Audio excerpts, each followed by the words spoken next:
Hey, what's up guys, how's it going on? Thank you so much for clicking the video. I'm Ayrus and welcome back to another Clash of Clans video, and today we're going to be doing the guide on Grand Warden. So the Grand Warden is pretty awesome. You need to use them the right way. You can change the O rate up for a fail to a very good attack. So keeping some things in the mind which you should do and shouldn't do. So I'm going to be doing a guide on that. So before I start the video, make sure to subscribe to the channel if you haven't already. Do that right now. I provide Clash of Clans content every single day. Also click on the bell notification icon to get notified whenever I put in new Clash of Clans content. Leave a like if you enjoyed this video. So if you already have the Grand Warden, you know that you can use him in numerous ways. So the Grand Warden has two types of abilities. One is the life aura, which gives the trooper an additional hit point, and also the other ability, which is the eternal tome, which makes the troops within the range immune to damage. So no matter which troop is attacking, which defense is attacking, the damage will not be taken for the troops which are in the range. So first of all, how do you use the Grand Warden? So the Grand Warden follows up the troops which have the highest amount of hit points. So no matter which troop it is, the more number of troops within the region, he will follow them through. So say for example, there are so many giants on one side, the Grand Warden is going to go behind the giants and attack the defense. Now if you take for example the baby dragons, there are a couple of baby dragons, then the baby dragons will help the Grand Warden will help the baby dragons to clear down the buildings, no matter which troop, which building is closest to them. So the Grand Warden is like a supporting troop. He doesn't care what is in front of him, what's behind him. He just concentrates on what the group of troops are concentrating on. So the next thing is he has the largest range over all the troops, even the Archer Queen, where the Archer Queen has just 5 tiles while the Grand Warden has 7 tiles. So why is it in that way? Because the Grand Warden is just a supporting troop. That's the reason why he has so much amount of range. So now one thing you want to consider, that the Grand Warden switches over the groups of troops, maybe because they died or something. Maybe he feels that there are more troops on the other side. So you want to consider that and be patient on that. You often see him go towards different places hunting for troops which have more hit points, and there are more troops in a particular area. So the next thing that comes into a big consideration is when to use the Grand Warden's ability. Now I would say the Grand Warden's ability should be put over in the middle. Now as soon as you drop in all the troops you actually have, you want to follow the Grand Warden up in the behind. You want to make sure the Grand Warden is helping them up as well, because if you drop him up in the late, he's not gonna work through the base. So you want to make sure that once you drop in all the troops, you drop in your Warden as well. So now once the troops are in the middle, you want to put in a raid spell and use the Eternal Tome as well. So in a couple of minutes after I explain a little more, I'll be explaining when to use the Eternal Tome and the Life Aura ability. So the Grand Warden works pretty well. Now which mode to consider is another big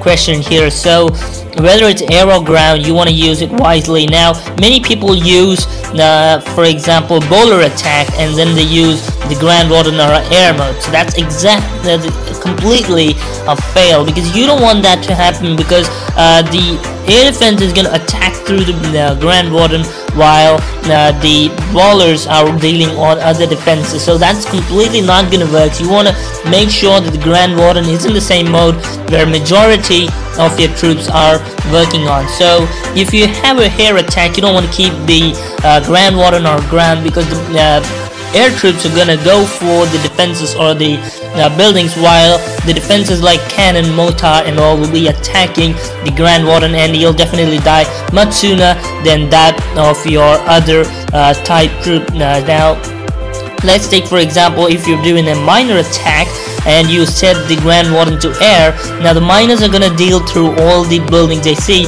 while the air defense is going to deal with the Warden. So the Warden is gonna go down pretty fast although you use the Eternal Tomb ability, he is gonna go very fast. You want to make sure that he is helping through your troops. Again, the Grand Warden is a supporting troop, so you want to make sure that you use his ability on the right time, on the right occasion. So that's the big thing you want to consider. So now, when do you have to use the ability is another big thing. So there are two aspects: the Life Aura and the Eternal Tomb. There are two different abilities which you need to consider. The Life Aura gives a 20 to 50% of additional boost with a boost of 275 hit points. So the troops are going to get a 275 hit points, while the Eternal Tomb is a 3.5 to 5 seconds of immune damage, which,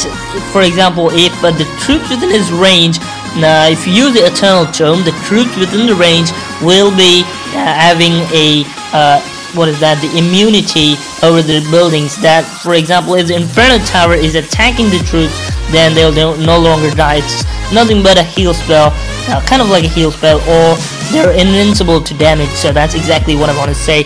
So the thing you also want to consider, many people doing this, even the Titan Leagues, is that they use the Grand Warden and the Queen Walk. That's really a horrible strategy. The reason being is that the Archer Queen, once you put in the Archer Queen and also some healers and the Grand Warden, the buildings are gonna attack the Archer Queen. Now, as the Archer Queen's hit points goes down and down, you would actually use the Archer Queen's ability. Now, of course, the Archer is being healed at this point. The Archer Queen is being healed at this point. Now, once the Archers are down, that is summoned by the Archer Queen, the X-bow or the troop with or the building with a very big range is gonna attack the Grand Warden, because the Queen is invincible. So the X-bow or any troop with any building with high range is gonna attack the Grand Warden, and the Grand Warden is going to die. So that's the reason why you don't want to use the Grand Warden and Queen Walk. You really want to use them on a different scenario. So make sure you don't use that. Now, when do you have to use the Grand Warden's ability is make sure that you're patient. You don't want to use it too early or in the ending stage where the troops are almost down. You want to use it when the time comes, when as many troops are there on his range. You want to actually use that. So that's the best time you want to actually use it. So make sure you are waiting until the troops go to the core, and then probably put in a raise spell, and then put in his Eternal Tomb ability, and that will do the job for you. So